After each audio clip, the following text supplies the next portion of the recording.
What's going on YouTube? It is Tuesday, which means it is time for our weekly Tuesday narrated Wi-Fi battle video. Now, I know I posted yesterday and the day before, but we must get these posts on Tuesdays. They are my rock. And today we have a Zweilous header, so I actually have two battles for you. This first match is a battle I had against Zephyr. He actually has a channel. I don't know if he still uploads or not, but I will definitely leave a link in the description there so you can go check him out. He is a very good battler, and he also has traded me quite a few Pokemon that I have actually trained up. So he ends up starting off with Mega Blastoise.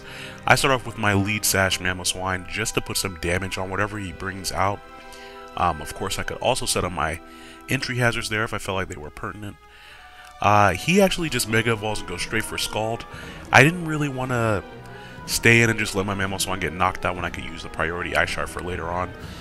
And I was worried he'd try to spin away my hazards, so I just went on into Trevenant. He goes for Toxic, but I carry Natural Cure on this Trevenant. And I actually like Natural Cure Trevenant a little bit better than the Harvest one, just because I don't typically play quite so stally, which is kind of what you need for the Harvest one. And so I really just wanted to lead seed him because Blastoise has a very high HP stat.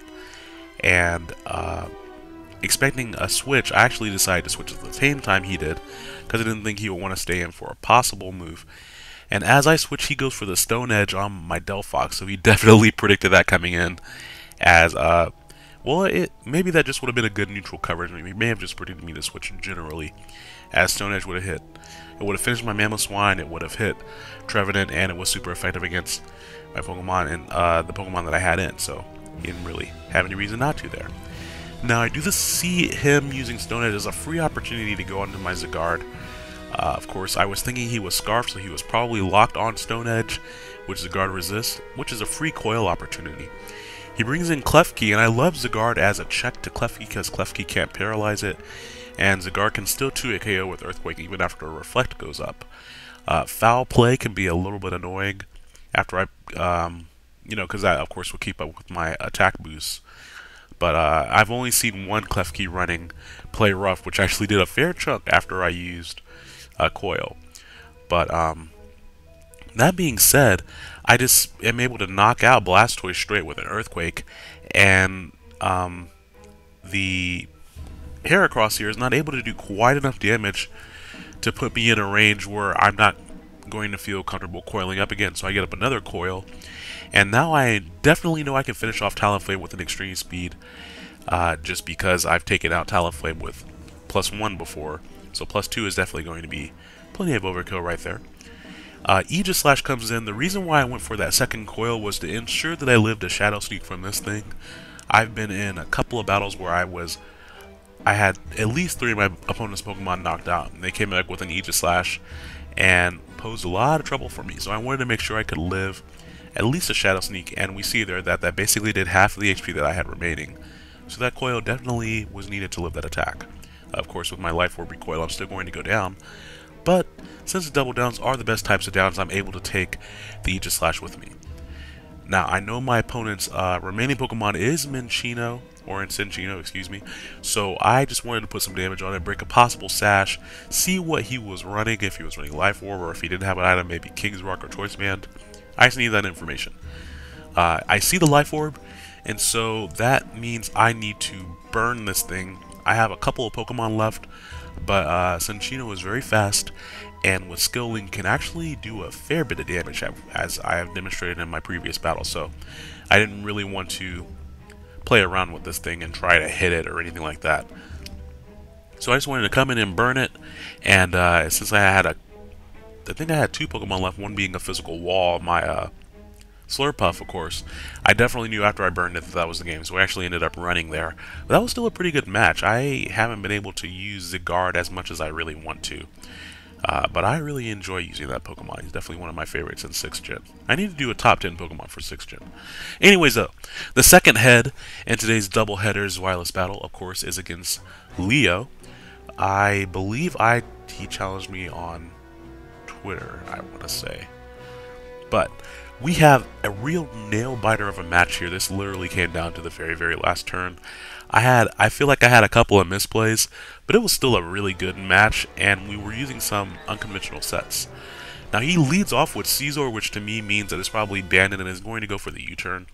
In case he wanted to go for Bullet Punch, I just went on the Klefki. I run a Bolt Klefki, so I know I will be able to take 2 or 3 of those.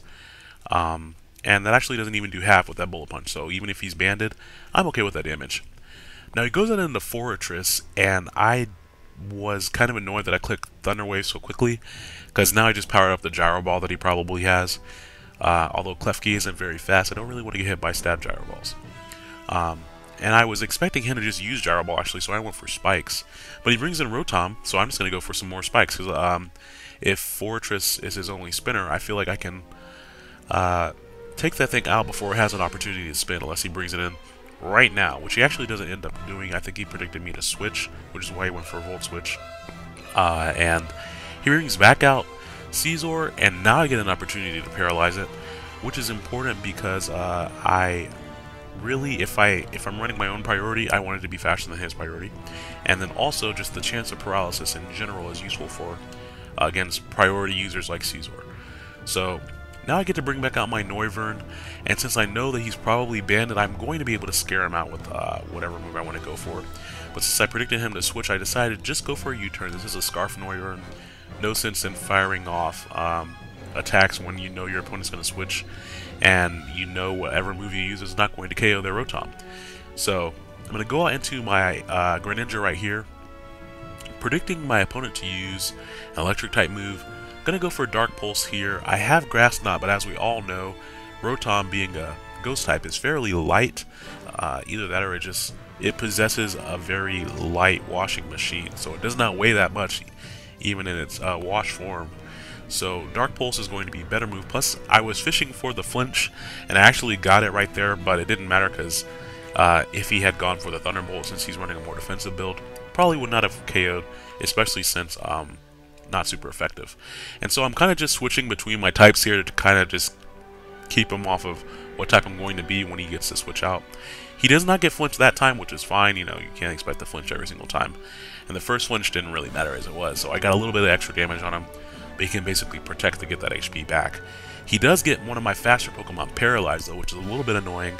I'm going to save my Greninja for now, predicting an Electric type attack coming out, particularly Volt Switch, because I figured he predicted me to switch, but I have not brought out my Diggersby yet, and now seemed like a good time because I didn't want to bring it in on a possible Hydro Pump. And so Diggersby comes out, and once again I predict my opponent to switch, and so I just went for a Choice Banded Huge Power U-turn, which that is probably a physically defensive Fortress, because that did not do enough damage for him being Huge Power Choice Banded. Which means I don't think I would have been able to one-hit or two-hit KO, rather, with Earthquake as well. Again, I did not want him to spin away my Spikes, so I'm just going to bring out Noivern and go straight for the Flamethrower, even if he wanted to switch out into his own Greninja, or switch back into Rotom even. I would have been able to put a little bit more damage on those Pokemon, which would have been nice as well. So Flamethrower I felt like was a pretty safe move.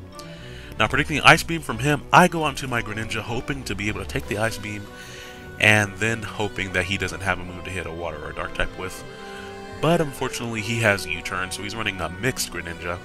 Of course, U-turn is going to be stab as well, so since I didn't have an opportunity to switch my type before he hit me, he's going to be able to take me down pretty easily with U-turn. Now, knowing that his Greninja is Life Orb is good to know, just because I know that he's not sashed or anything like that. So that'll be a little bit easier to deal with just knowing what he has.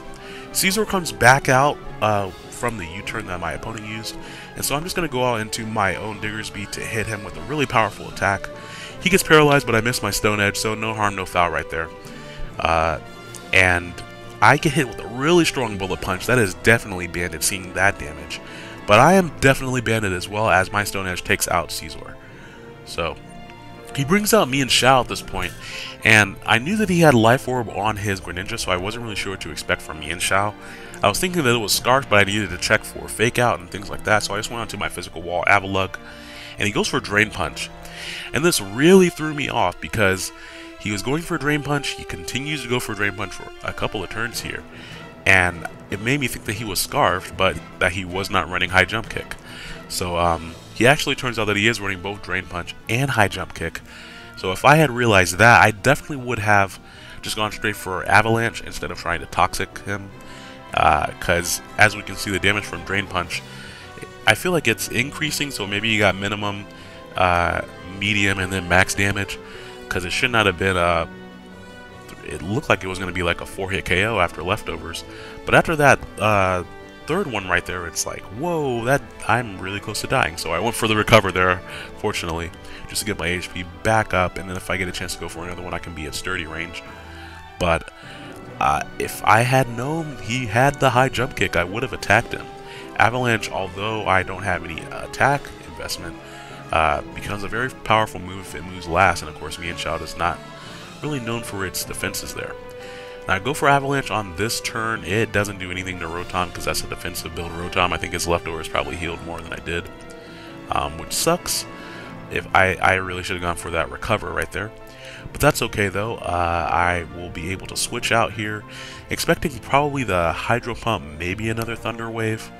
Either way, Aritos has a Focus Sash. It's not fast at all, and all I have on it are priority attacking moves, Sticky Web, and Toxic Spikes. So if I'm going to get something else paralyzed, it definitely needs to be Aritos. Now I go for Sucker Punch here just to see how much it does, and that does so little damage. This is definitely a physically defensive Rotom. His Hydro Pump fails to take me down, and mid-max damage, I may live another one. And so I actually went for Shadow Sneak here in case he tried to set up a light screen or do something else weird. He switches into Charizard, and I'm able to put a little bit of damage on Charizard, and then I see him Mega Evolve into Charizard X, and I was like, crap, I need to put a lot more damage on him. I actually went for Sticky Web this turn, thinking that he was just going to knock me out with a fire attack, but he takes this opportunity to set up to the max. We're talking 2 or 3 Dragon Dances here, and so I really wish that I just went straight for Shadow Sneak over and over. I actually get paralyzed once, giving him another free Dragon Dance.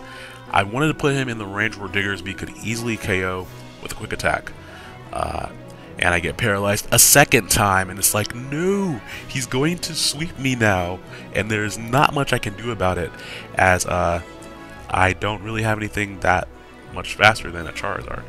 So I went for it. I'm able to get off a second Shadow Sneak here, as he finally decides to attack. I think he got up to +3.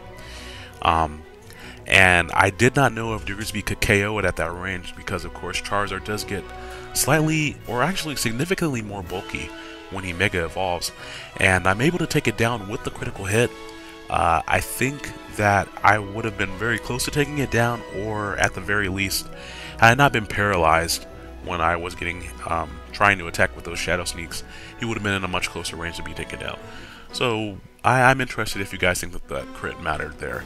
But that being said, I'm able to easily take out Rotom from that range with another quick attack, excuse me. And now we get to see, I believe, me and Shao again. Now, based on how he was playing it earlier, I was pretty sure that he was Scarfed. So, he is caught in the Sticky Web. And so, of course, I'm going to switch out, because even if he has a Scarf negated, he's still going to be faster than the Diggersby. And at that point, he still had a pretty good chunk of HP, so I wasn't sure that a quick attack would KO. Now, he shows me High Jump Kick, and I was like, oh, I wish I had seen that earlier, because he could have more HP missing than he has right now, which would have put him a lot closer to being KO'd by a quick attack than what he's going to end up being. Now, that doesn't help that I actually am going to go back into Diggersby at this point after the toxic damage. Figure, okay, my best shot is just to go for the quick attack, even though I know he's faster. But I actually misclick and I hit Earthquake. So he's just going to be able to destroy Diggersby because I clicked the wrong move, that was derpy on my part. Shouldn't have done that. But that's okay. I still have my Scarf Noivern, which is going to be faster than both the things he has left. He has his Greninja and his Mienshao here. I'm just going to be able to easily hit the first Hurricane. My other moves are Focus Blast, U-Turn, and Hurricane, and I believe Dragon Pulse. And so to ensure the KOs, I decided to go for Hurricane, because I didn't know if I'd be able to KO from that range on the Greninja here with the Dragon Pulse. And I missed the Hurricane, so he's able to just kill me with an Ice Beam, which is actually going to be the end of the match. So a little bit of misplays there, but still that came down to the very, very last move of the battle there. And he wins 1-0. And I think my Noivern may have just been tired. I'm going to assume that's why he missed the move, but that's okay. Still fantastic battle. Thank you very much for the battle, Leo. Thank you for, scaring the crap out of me with your Charizard setting up in my face. That was really necessary. But I hope you all enjoyed this doubleheader. I will do my best to have another battle up on Friday at the very least, because that's when I said I'd be uploading. So if my work schedule would permit me to, then I would love to upload when I say I want to upload. For your edification, I would like for you all to submit to me stories to read. I've been perusing a lot of creepypasta stories, and there are a few that I want to read, but if there are any that you would like to hear me read, definitely send me links to them, or at the very least, put the titles in the comments down there. Anything you all would like to hear, whether it's creepypasta or, just a short story that's kind of silly, anything like that, I'd be interested in reading. So you'll have a great day, and I will talk to you all on Friday. Bye now.